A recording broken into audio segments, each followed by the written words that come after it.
All right. Okay. I think I got everything working. My computer has been very weird for the past like 15 minutes. I was going to do this whole like my name is Edwin. I made the mimic like Elliot Ludwig from Poppy Playtime. Okay, Java. Oh my god. Everything out on my computer. I think it's cuz I did a restart earlier today, but I still haven't moved everything to my solid state drive yet, so it's still technically booting off of a hard drive. And that hard disk drive loves to randomly delay when something pops up to update or something like that, even though I said like yes to that 10 minutes ago. Sure, I want to install Java. I already have Java installed. Just update the damn thing. Get it away from me. I want to watch the stupid Puppet Box video. I also, in the meantime, while I was waiting for all these updates, which I guess now includes Java, which I'm including in the video, I'm putting this in the video, so you have an idea of what I've been dealing with. I had to deal with Steam updating, I had to deal with a PC monitoring software thing I have updating, I had to deal with Streamlabs updating, I had my computer itself updating. I have opened a few packs of Pokemon TCG Pocket, and I got 2 full art Vaporeons. So I'm happy about that at least. I've been dealing with this for like the past like 15 minutes. Ah. All right. So on today's docket, we're watching the Secret of the Mimic trailer, and because it came out at the same time, and I like Backrooms, I'm also watching the new episode. Got a new Pidgeotto and a more Shadow. All right, cool. I think I got everything squared away so we can just watch the stupid trailer. So we're going to get a release date, which is going to be cool. That's actually the most important thing to me right now. Cause it's like, yeah, gameplay. I'm assuming it's going to be like reverse security breach instead of being like all modern and neo. It's going to be like back alley, grungy. It's going to have like a costume, olden days aesthetic to it. And probably we're going to see the Mimic like put on a few different costumes, because I doubt Jackie's going to be the only form the Mimic takes. The premise of the Mimic doesn't make a lot of sense unless there's reason to doubt what you're looking at is the thing you assume it is. You know, like that's in D&D, that's the whole point. Is it's, oh, it's a treasure chest. Oh, it actually has teeth and stuff in it. It's about to hurt me. Even in these short stingers of the original Mimic stuff, with both in the Mimic short story itself and the epilogues, there's uncertainty whether like, is that just an empty costume? Is that our friend in a costume? Because we all figure out together that the Mimic is kind of fooled by costumes. And you know, in the Mimic short story itself, it's like they're in an animatronic factory, or a mill that has been retrofitted by Edwin into his workshop. So they think it's all just animatronics on the walls and costumes and stuff that haven't been used yet. So it's like, it's going to be like that. I'm assuming it's just going to be that, but scaled up into an actual game like it should have been all the whole time. I hope the volume is good. So let me explain the situation. One of our contractors, Edwin Murray, has gone missing, leaving our property abandoned in his warehouse. Your job is simple. Enter the warehouse and retrieve the technology that he was developing for us. It's a kind of prototype endoskeleton that can adapt to any costume and become any character. We suspect it may be malfunctioning, so just be aware of the slim but non-zero chance that you could sustain significant injuries while... So, okay, firstly, my quality is... I'll throw it as high as I can get, because this has been terrible. Let's watch back that a bit. Okay, I'll finish the trailer. I'll just kind of let it wash over me. But we already got Edwin. Retrieve it, including but not limited to death or dismemberment. We fully expect the retrieval process to go smoothly and without incident. But just in case, we suggest you get your affairs in order before arriving. Back to work.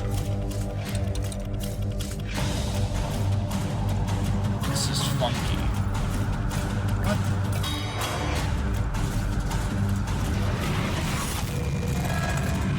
Fazbear Entertainment is not responsible for damage to property or person. Thank you for being a valued member of the Fazbear team.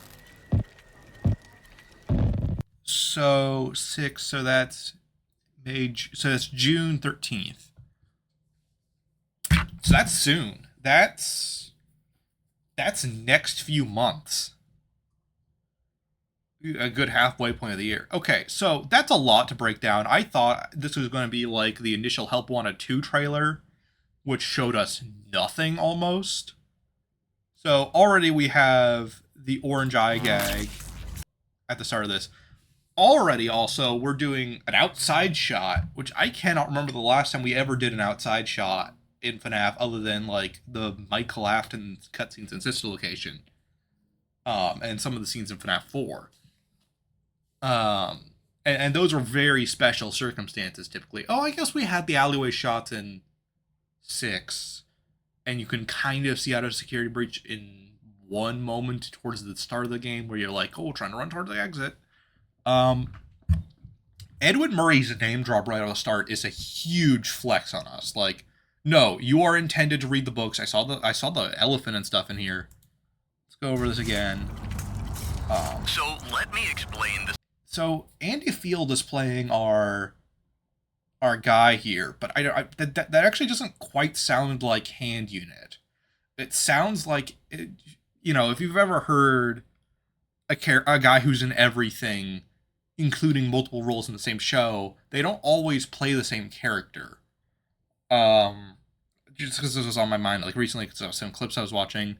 Like, there's times where someone like Yuri Lowenthal, who plays Ben 10 or Spider-Man in the PS4 games, plays other background characters in either Spider-Man or in Ben 10, and it's still the same voice actor, obviously, but it's doing a different voice.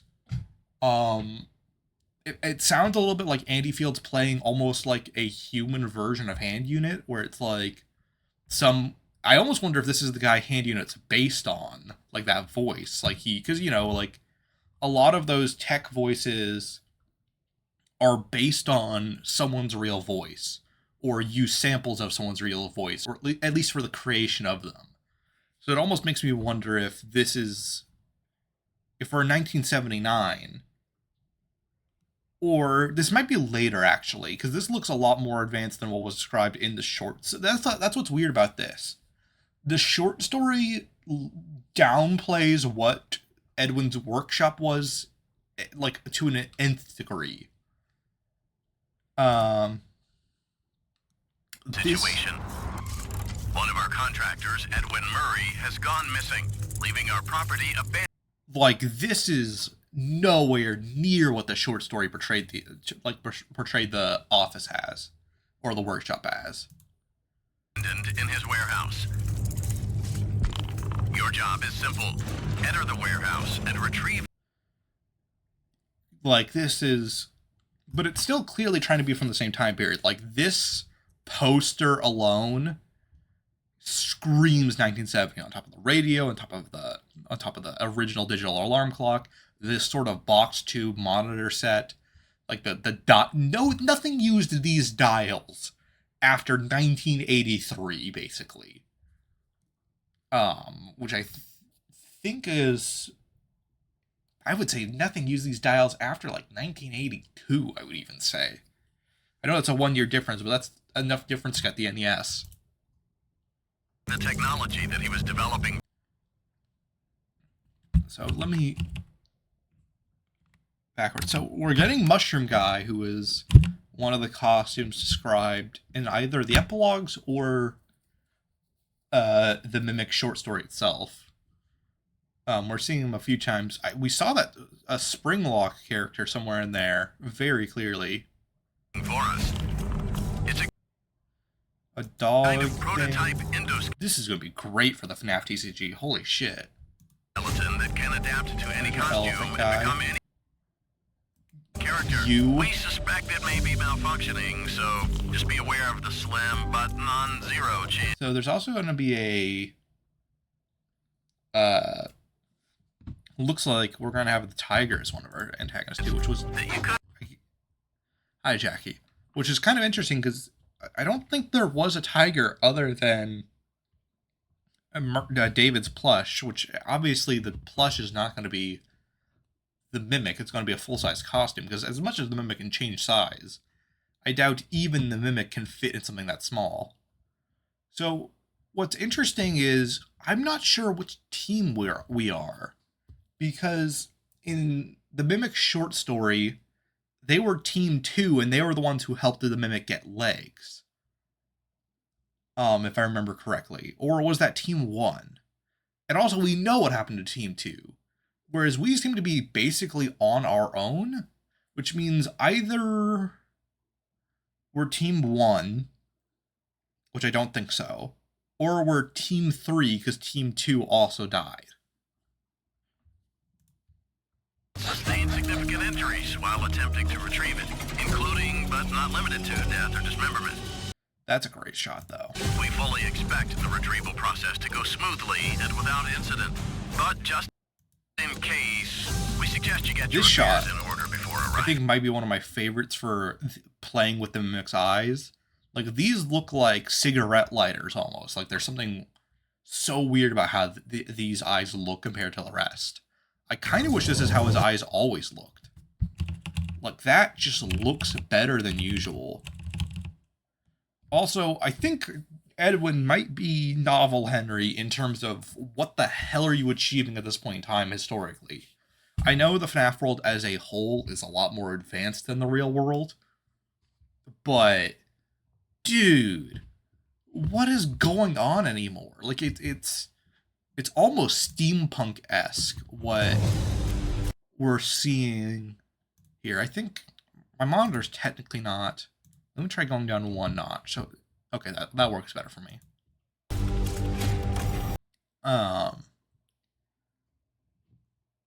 What is this? What BioShock nonsense is all of this? It's kind of cool, but like, so I'm assuming that's like a pipe puzzle. Speaking of BioShock,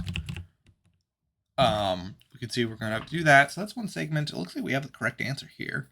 It also looks like there is some sort of free cam already being used by the developers, which is pretty standard for their games. But that's going to be pretty cool to mess with. One thing is for FNAF cards, free cam is such an essential feature for me to have. Do we know what engine this is running? Because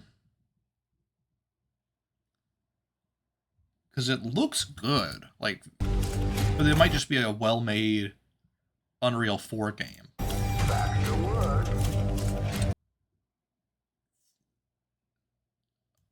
What do I classify you as? Are you Endo? Am I going to call you an Endo type character? Also, it looks like the security breach present boxes are back, which I don't mind. This is kind of the sequel to Security Breach. Though it's probably going to be more in the vein of Ruin, looking how tight everything is compacted to each other. I'm also glad this is definitely not going to feel like Poppy Playtime. People were like saying that when it was kind of being talked about that it's sort of a Toy Factory kind of feel. This is a lot more rustic and even more claustrophobic than Poppy Playtime tends to be. Poppy has more of a dark sci-fi feel to it, I would describe. With all the machinery and the pipes everywhere, it's a little. It's not quite sister location territory, but it's closer there. This feels more steampunky. Like we have all the cogs and the wires and like the thin metal joints and mechanics. Like this feels like a staff bot prototype. What the hell was Edwin doing on the side?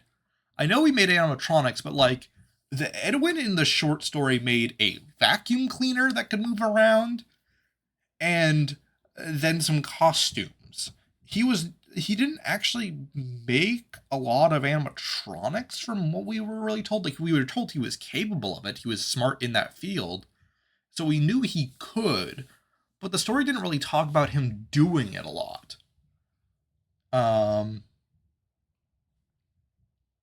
This Edwin, I don't know how he's done all this. This is not like a simple fabric factory. Because that's what it's supposed to be. It's supposed to be like an old, like, cloth mill that he took over, like, warehouse wise to live in. And this is so huge and extravagant and detailed. Okay, that's okay statement. So this is probably how our VR is going to be like mixed with our flat mode. So I think this is flat mode gameplay because of how snappy the arm movements are. Look at that. Like, that's not how a person's arm moves. So my guess is it's going to be like a free roam VR situation if you're playing in VR, and then, you know, you're going to be snap turning and you got all your arms. So they're going to be playing it assuming you're not going to be turning your head too much. Or going to be assuming you're going to be turning your whole body. For scares and like tension and all that, because that's how Help Wanted 1 and 2 tend to work. But it seems like the level design and actual like what you're doing is going to be closer to the security breach phase. Animation and movement. Oh, we're going to be on the roof too. I didn't even notice this shot. This is more interesting because this is. Hold on. There's view bob on that, isn't there? Back to work. Yeah, so there's view bob on that snow shot, which means this is a level. We're doing this part. Like, there's some part where we go out on the roof. That's really interesting. It's also interesting that there's snow. Very visibly, clearly snow. Where are we? Unless I'm incorrect, Hurricane is even closer to the equator than San Francisco, where I grew up, and we never got snow in San Francisco. Like, never. Like, it was within recorded history, it's happened so rarely that the idea of somewhere even further south, which has less variety in its temperature and weather, having snow is fascinating. Does Texas get snow? Because Texas might get snow, actually, now that I think about it. That might be weird. That just caught me off guard because of where the series is supposed to set. Unless Edwin isn't in... That might be a nice shakeup, actually, to state that he's been shipped southwards towards Utah. And we're actually not in a familiar area at all. Because that's kind of the Mimic's vibe, as I feel, is he is this weird, uncouth character that we don't know much about from this unknown area, and developer and like engineer that's been kind of in the background and hidden away from the company for so long because both his creations were dangerous and he himself just was completely disenfranchised with everything. So the idea of him being this like random guy who worked up in the like the North Division, like I don't know, anything in the top belt from Maryland all the way to Portland, like, or Oregon or Seattle, Washington, anything there feels about right, personally, for what I would pick for like this kind of weather. Because this is like dark sky snow. You don't see this really anywhere other than those kind of more northern climates. It would be so funny if Edwin was a Canadian engineer, actually, now that I think about it. He's the only guy in Canada who runs the entire Fazbear chain up there. That's not how his lore works, but that would be such a funny reveal. Or still in the U.S., or still with the sort of American, like, West Side flat accent because of Andy Field's voice, seemingly. But he also could just be like a representative from far away. But even what's his face, like our little engineer guy, his voice isn't like, it doesn't have like a clear accent or anything exaggerated to it. It also looks like we're gonna have. I'm gonna talk about you in a moment.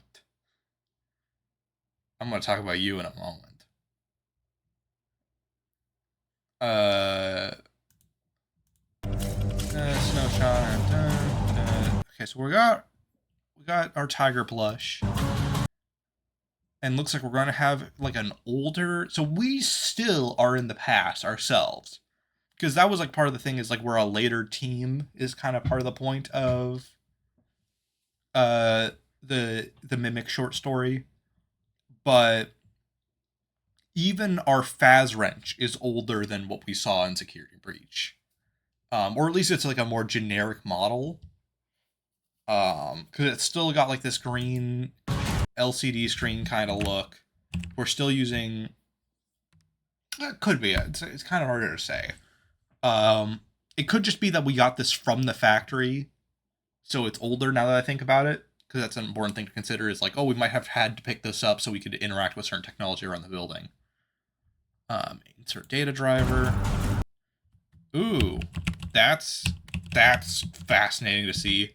Helper terminal 00. So this is prototype Helpy. Like, this is some early archaic version of the character. This is straight up like MS-DOS art style. If you've ever seen like DOS era games and software. Reset welcome show. This is probably near the start of the game. This is probably one of the first things we do with the Phas wrench once we get it. Wow, this is straight out of like whatchamacallit, like Oregon Trail, like the text box and all that pointing at the character kind of thing. So it does seem like we're really hard committing to the 1979 date for the factory itself, needless to say. The welcome show implies to me this is like, this could be later in the game, but I feel like if you're going to do a bit that something is the welcoming force of a building or attraction, which is inherently interesting itself, and I'll get to that in a bit. But I feel like if you're going to pull that bit in a game, you're going to put that towards the start of the game rather than end on the welcome show. You know, that would be kind of weird to throw that in halfway through.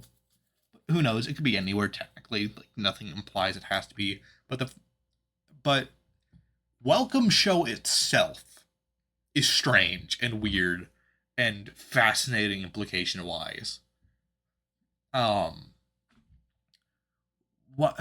Why does a factory that exists just for his dad and his kid to make suits have a show protocol? And we can see earlier in the shot, this is there's like a whole play area and stuff here. Now this could just be like set up demo stuff, but there's lights and everything. Like, yeah, Edwin could just be like testing his animatronics to make sure they work and general props and stuff. But it's weird given the context of the original story. I have a feeling this is going to be kind of a sort of reinterpretation of the Mimic short story at this point, because it's on one hand a lot of spot on the other hand it feels like we're adding a lot to that story as it was, because the original story was kind of bare bones when it came to the factory itself, but this feels extravagant and detailed and using its space very well. I was going to say condensed, but even that kind of doesn't explain it very well. So this trailer honestly kind of soft answers the book debate for me a bit. Like, shit's canon until we want to do more with it and make it even more than it was, is kind of what I get from this. Like, if we apply that to like Return to the Pit, it still has the essence of the original short story in there, but we're adding a lot more solid information in there, and we're refining what was there originally a lot more, and adding a lot more that can be there, and changing a little bit of the world building to fit certain other details. This is what it feels like too, where it's like, this is in many ways an adaptation of the Mimic short story and what was being talked about there, but it feels bigger and more detailed, and there are side implications to the story layout and the way everything's constructed and put together that implies it's more than just what it was in that short story too. So, you're different than I thought you were, because you're very clearly Funtime-esque. In fact, this looks a lot like our sister location costume, but not quite. So here's what's weird. It's missing. Sister Location has like a lot of pins and buttons, and it's also a lot more complicated than this really is. Like this looks like the first draft at a Sister Location suit. Is what's interesting. Like we have like these rubber tubes between the points. I think this is just going to be a Springlock costume in general, because we know that there were a few of those around floating this time.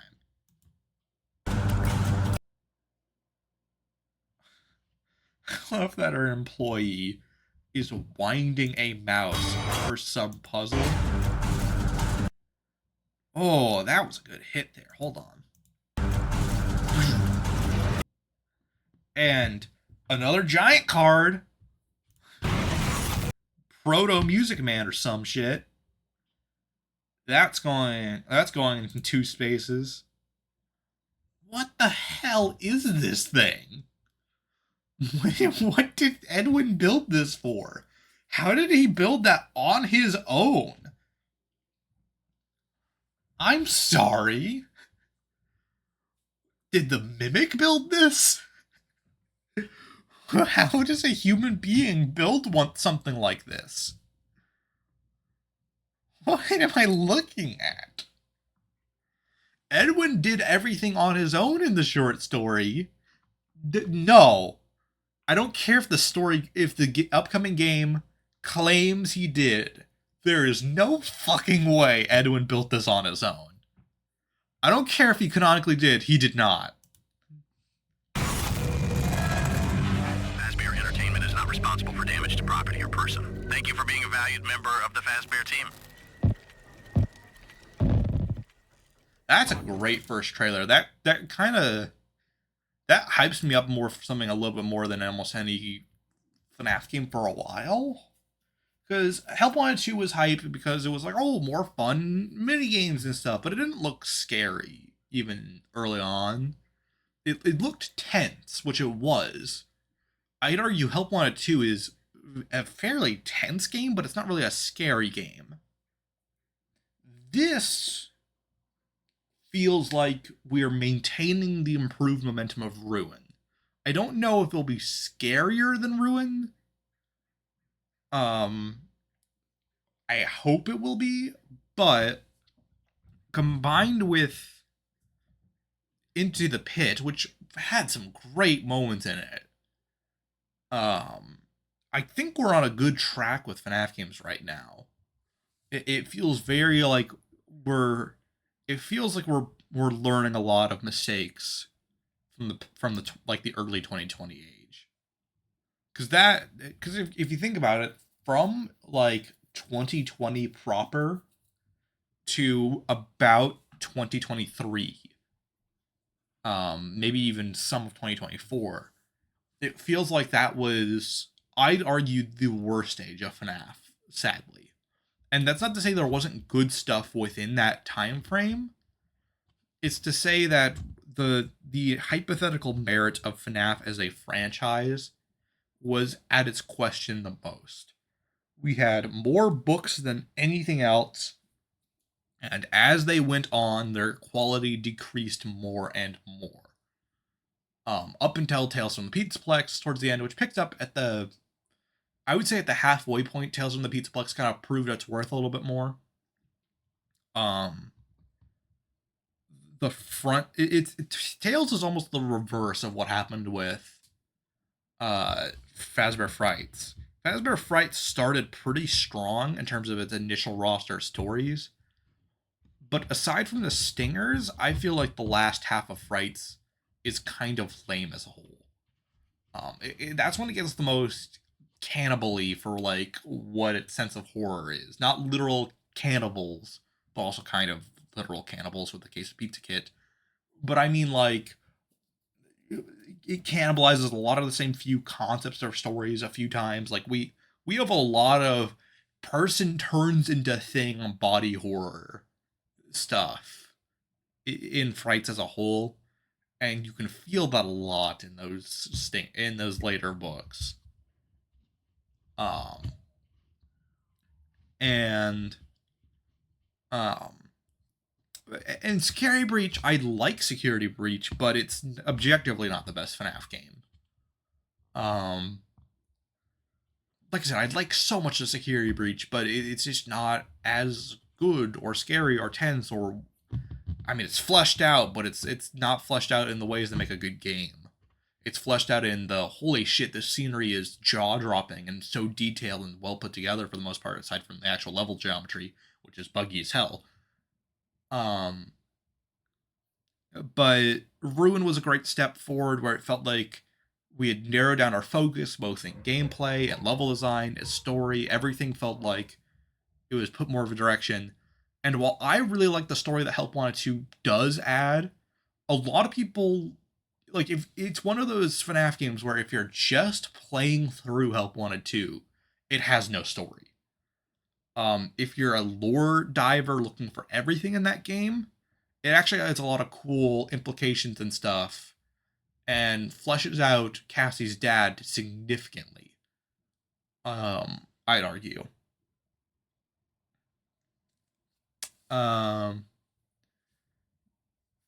It's funky.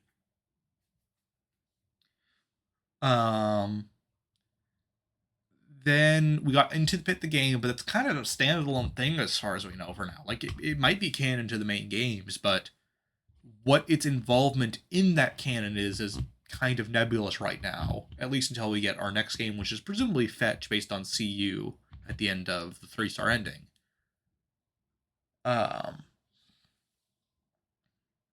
And this, however, feels like we've finally kind of centered our focus again. And we're like, okay, we're picking up on this Mimic plotline we set up in Ruin, which has been a hot minute on that. I almost wonder if Help Wanted 2 was almost a buffer release. Like, they obviously put real effort and time and all that into that game. But I almost wonder if that was we had already done some work on Secret of the Mimic. We already knew what it was going to be, and we knew it was going to be big. But we needed to buy time for Into the Pit's game to come out, so we could have all that time to ourselves to make the next big release for us. Because if you map out, let me look on my phone real quick. Help Wanted 2 came out 2023 December. So they've had all of 2024 to work on this game. In fact, they had a little bit prior because, that last month of development usually is just distribution and bug patching, which means some amount of the dev team was already working on Secret of the Mimic in December. So they've had about, given the extra development time, they've had about a year and a half plus to work on this game, which I think might be some of the longest development times since Security Breach. And Security Breach was delayed to hell and back, and it was a huge, overly complicated game, which is what's worth remembering for that. Like, Security Breach's development time was a quirk of planning that wasn't really going anywhere. It was a lot of new ideas that weren't necessary per se, and kept adding more development to the time to the game that it didn't need. I think that's what makes Security Breach such a weird game, is if it was a smaller game, I don't think a lot of people's complaints would matter as much to it, because it would just be another entry in a line of entries. But because it was such a huge game, it kind of feels more empty in almost, like, both gameplay, tension-wise, story-wise. Everything feels like, oh, we spend so much time in this huge-ass labyrinth of a maze and mall that the lack of certain threats or the lack of new story developments every few minutes feels really noticeable. Whereas this, like I said, it looks like it's going to be a Ruin style. It's going to be room to room, your next task and objective as you have a theoretical threat looming over you. What I hope they improve over Ruin is that threat and tension is more real. Because while I think design-wise, layout-wise, concept-wise, Ruin is scarier than Security Breach, its actual moment-to-moment gameplay wasn't much worse. In terms of fear factor. Because the threats in that don't feel very real, even the first few playthroughs. In fact, when I was going back through Ruin for the sake of FNAF cards and getting those images and renders and all that, it felt very... Sister Location's the other example of this, where, like, Sister Location has the highest drop-off in replay value of any game in FNAF, but I think has the highest first impression value of any game in FNAF. And Ruin is the second place of that. The first playthrough is solid. It's a good, spooky experience. But the fact that you realize there's not a lot of real threats around you kind of sinks in about halfway through. Which, granted, is when we start getting more real threats in Ruin. It does start actually putting some heat on the fire with, like, Chica and Roxy actually running around. But if you even kind of halfway know what you're doing in that game, you'll kind of breeze through it. So I hope there's a little bit of a difficulty increase. I think a halfway point between Patch 1 Security Breach and Ruin is right around the sweet spot of FNAF. I think Into the Pits game version hit that pretty well. I'd argue Help Want 2 also hit that pretty well. It's not too hard of a game, but you do have to try in some areas. Help Wanted 1 also hit that sweet spot pretty well from what I played of it. So that's what I'm hoping for. That's where I'm hoping this sweet spot lands.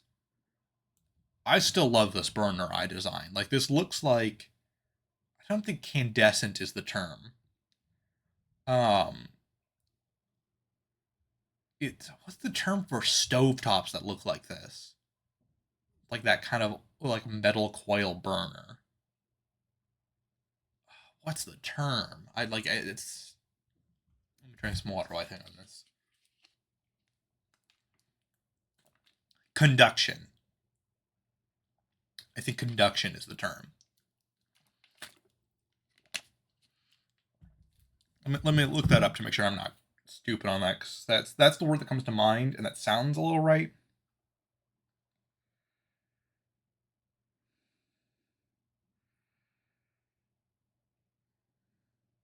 Yeah, it is conduction.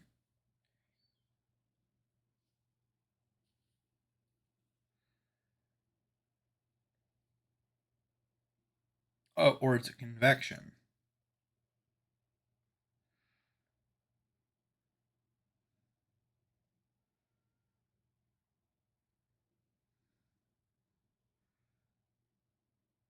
Okay, it is conduction. Conduction, I think. Whatever.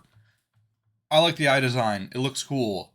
It's interesting the Mimic will have different eye designs it looks like, because that's not the Mimic from Security Breach's eye design. And it's not really... like this eye design that's on... That's more like the Ruin one. And the one that's going to be in the graphic novel of Tales from the Pizza Place. Abandoned in his warehouse. Your job is simple. Enter the warehouse and retrieve the technology that he was developing for us. It's a kind of prototype endoskeleton that can adapt to any costume and become any character. We suspect it may be malfunctioning, so just be aware of the slim but non-zero chance that you could sustain...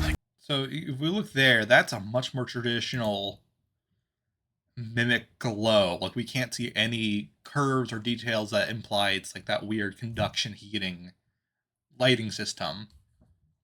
So I wonder if we're going to see some more configurations of the Mimic here. What's interesting about Jackie, but definitely isn't the case by this point with this guy, because we see him walking around. You know, the Mimic has to have his legs by this point in time to be able to pull this off.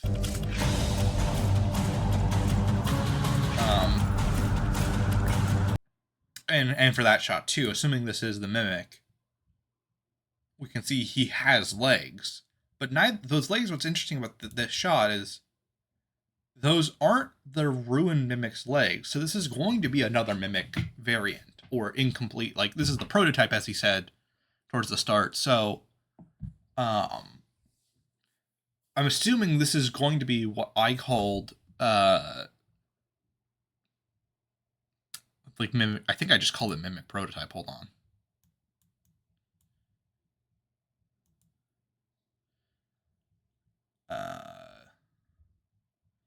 Let me pull it up real quick. Entails. Let me show the two variants that I drew, because there's not art of these characters yet. It'll also kind of cement the graphic novels wrong, because if it doesn't have the same design, it's going to be pretty noticeable. So it's what I call the Mimic Prototype, and then Mimic LLC kind of cover two eras of the character that we don't know a lot about. This is kind of going to be a halfway point, it seems like. But you can see he doesn't have a lower half here. So is Jackie being, like, hijacked by the Mimic software? Or is Jackie the Mimic itself? Also, I just realized this thing has a mustache, which is hilarious.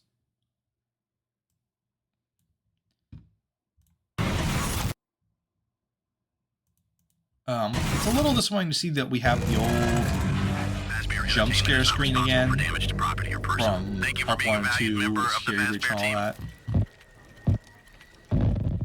that. But it's VR. It's kind of one of those, what can you do? Or at least the game is optionally VR. I wonder if there'll be in-game... My name is Edwin. I went missing. Now you must retrieve the Mimic. Yeah, it's Andy Field. Yeah, people are agreeing this is probably the guy Hand Unit's voice is based on, like just some guy from Fazbear and Tim, which still implies to me we're pre-sister location whenever this game is, if we have the guy the voice is based on. Because it sounds more human and real than Hand Unit tends to be. Hand Unit has this very overly professional, overly stilted, like, hello, welcome to your job. Fazbear and Tim are not liable for death dismembered. Like, it's very robotic, it's very, like, paced unnaturally, but trying to sound too natural, despite the fact that it isn't. Whereas this feels like a guy over like the walkie-talkie being like, "Don't mess up, asshat, or we're firing you now."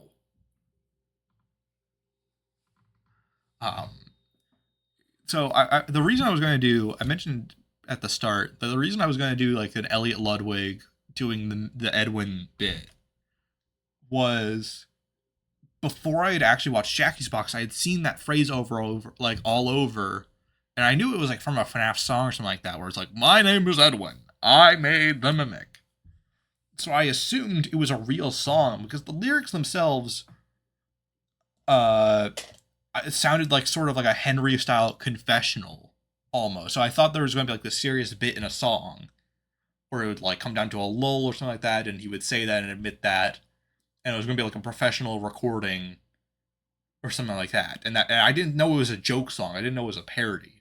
So I didn't know what Edwin sounded like, and I'm like, I would imagine with this dialogue, this like weird clunky dialogue, it would sound like Elliot Ludwig from Poppy Playtime, which is on my mind because Chapter 4 just came out.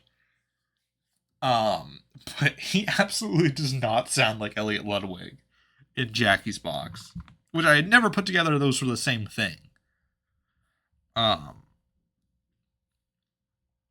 But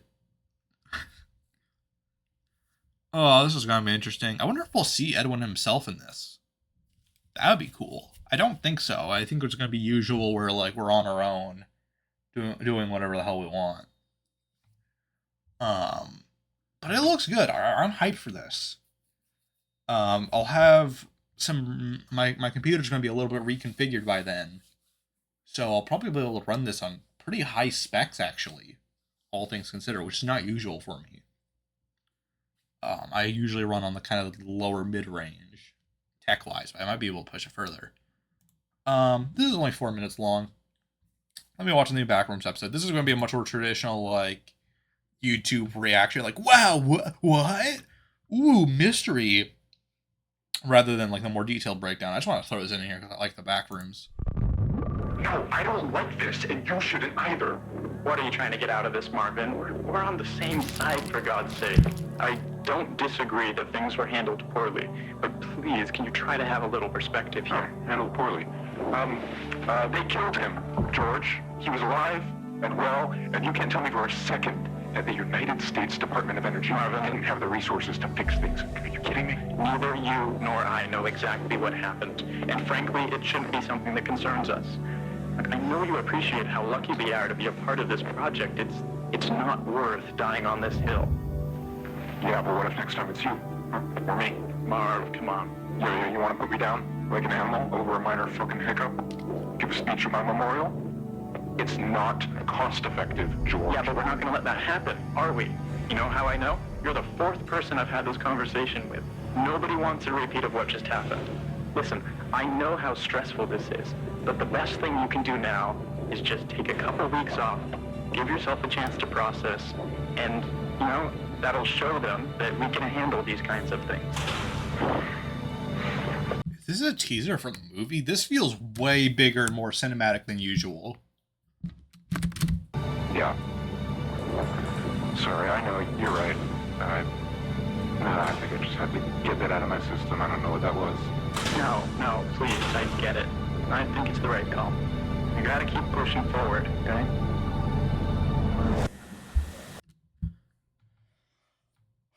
That was VHS footage. I mean, it was in 4:3, but that was like Kane laying it out all on the table like, yeah, I don't need to hide it behind the filters anymore. You know this looks good. I know this looks good. We all know this looks good. We know this looks no great. So yeah, they're talking about the guy who got shot in that one episode where he was a guy who had gotten desynced in time. Then they brought him back after he was like correctly aligned in time. And then he thought he was crazy and part of the Backrooms still, so he went back through the Backrooms portal, kept running around hoping he could find another exit to convince himself he could get to the real world. And then he tried to ambush them in group and all that when they were just doing another generic expedition in the back rooms. And then he got shot overall, and they had to cover up his death as him trying to escape the facility and running down the hill and getting killed. Oh no, actually, never mind. That's I'm misremembering some events there. Never mind. So what happened was he actually stole the shotgun and shot one of the expedition crew, and then actually did make a breakthrough. And actually did manage to escape the facility, and then supposedly died running down the hill. Is what their cover up for what happened to him after the fact is. I'm assuming that was kind of a depersoning FBI style thing where it's like, no, he made it all the way home and then they just found him and killed him, is what I assume. Or in a better timeline that I have not earned the faith from Async of, they actually just let him go and claimed he was dead for his own witness protection. I don't think they would do that. But that's like if Async's a better corporation than what they've earned reputation-wise, that's what I think they would do. But they are not, so I think they just killed him. But that's what's been interesting about Async, actually, now that I think about it more. Async has been really interestingly characterized as a company where, you know, with stuff like Fazbear Entertainment and all that, like, stuff I was just talking about and just watching, and with Playtime Co. or Joey Drew Studios and Gent Inc. and all that, and all those like fictional companies from mascot horror, they are so comically evil in so many regards that Fazbear Entertainment is arguably the best company of those bunch because they are just willingly negligent 90% of the time and ignorant to their own destruction the other 80%. Whatever, timeline what that math didn't add up. I forgot what the first number was, so I just threw out another. But whatever, the point is, just being willingly ignorant is enough to make you seem better than other companies in mascot horror. So the idea of this huge company that's working on something genuinely like compelling, because if you think about it, this is not just, oh, we made new fancy animatronics, like once again going to mascot horror. This is, we might have solved the housing crisis and energy crisis forever if we can figure out how this damn endless maze works. That is a really, like, when they're talking about, like, this could change the world, this isn't like, ooh, we found demons in the basement of Mars. No, this is like, this is a real tangible, like, this affects the everyman of the world around it if it's finished and if it's completed and refined. Now, it affects the everyman in the wrong intended way of people falling into the backrooms and horrible anomalies like that. But from Asyn's perspective, they have the next thing. This is beyond energy. This is basically finding America for the first time, or what would become America.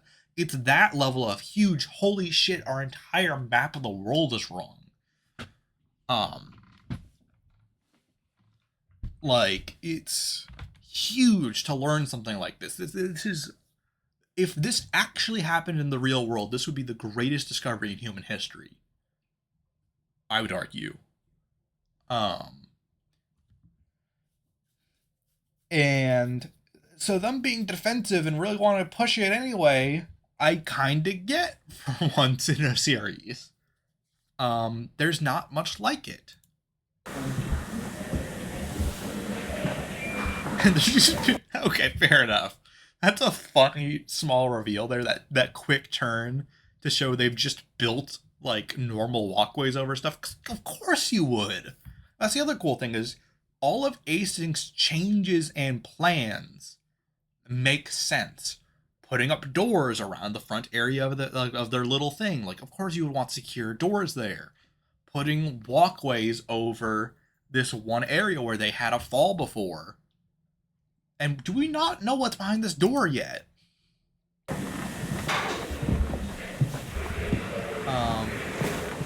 Or, like, what's going on over there? I really hope he just, like, walks through it casually.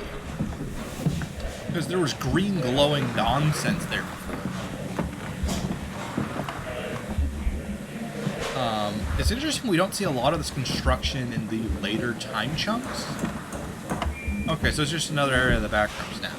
So my guess is what happened in that, because they said they didn't know what happened on the other side of that door that day, other than the reports from what's-his-face, because it wasn't Marvin. I don't remember who was the one who did it. Who was like, "Oh, come over here. This is amazing." So I'm assuming this was like a green glow as the backrooms generated new content for itself. Like, there was nothing really behind this door, and much like a loading screen on a game, it added more.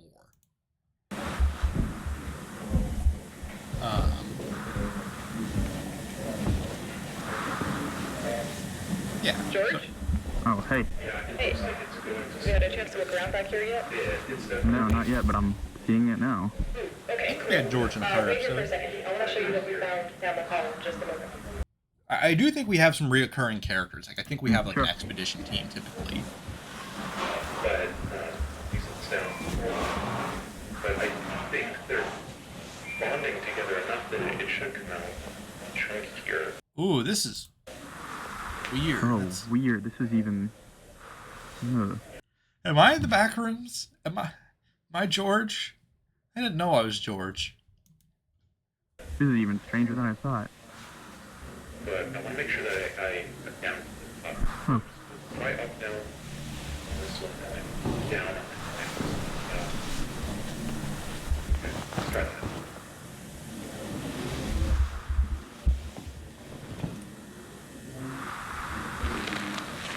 Well, Mark didn't say anything about it flowing in a specific direction, but he did say that it was, remember, pretty horizontal in nature. It was stretching off around the corner. So the pattern seems to align pretty closely to what he illustrated. Yeah, so wait, this is the room you guys already cleared? Yeah, so we went around and checked it out earlier. It's a dead end. There's some dips in the floor that I would recommend you avoid. We haven't checked those yet, but all signs point to it being safe. So venture at your own peril. Oh, I think you'll be fine. okay.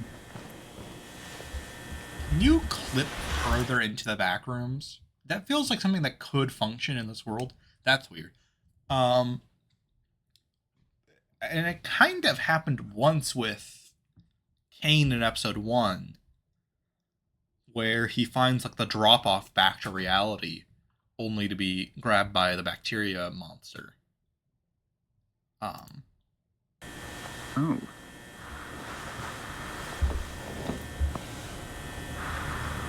Oh, okay, you weren't kidding. This is interesting. Who would you think anyone's kidding at this place anymore? But we're are we ending on here? The pool tiles in the background too. We're just ending on that shot? That's funky. So this feels just like a wrap episode to like cover up the mystery of like what was back here. So it seems like, from what I understand from what they were talking about, this place like grew and expanded outwards from what they were seeing in real time. So that confirms the green glow means something new is being added to the back rooms.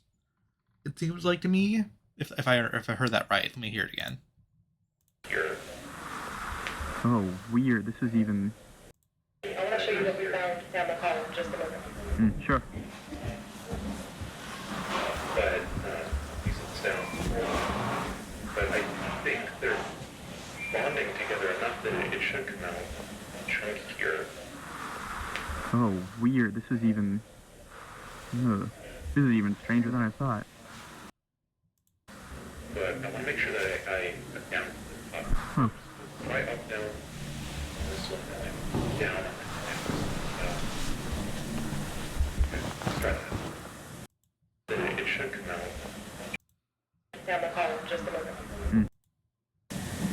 George? Oh, hey. Yeah, it Hey. looks like it's going to... You had a chance to look around back here yet? Yeah, it's definitely... No, not yet, but I'm seeing it now.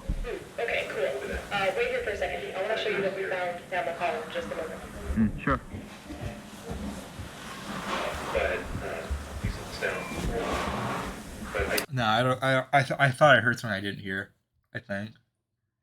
I thought they outright said it grew from here. I think they're bonding together enough that it should come out chunkier. So it sounds like they're doing some material, like experiments with the wallpaper to try and take a chunk out to look at what's different about this wallpaper from the rest. And they're bonding together Oh, enough that it should come weird. out in a This is chunk. even... Ugh. This is even stranger than It's like they're like marking off certain parts of the wall. I thought.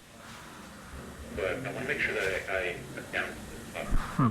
try up, down, this one, and down. So it feels like we're just adding, like, this is one of those kind of incremental narrative additions. It feels like Kane's been really active lately, actually, by the way. Like, I don't know if I'm going to do more, like, reactions to People Still Live Here, but I really like People Still Live Here right now, from what we've seen of it. I love that one of Kane's projects is just Attack on Titan. This is a great like mini series if you've ever seen like the realistic like World War II footage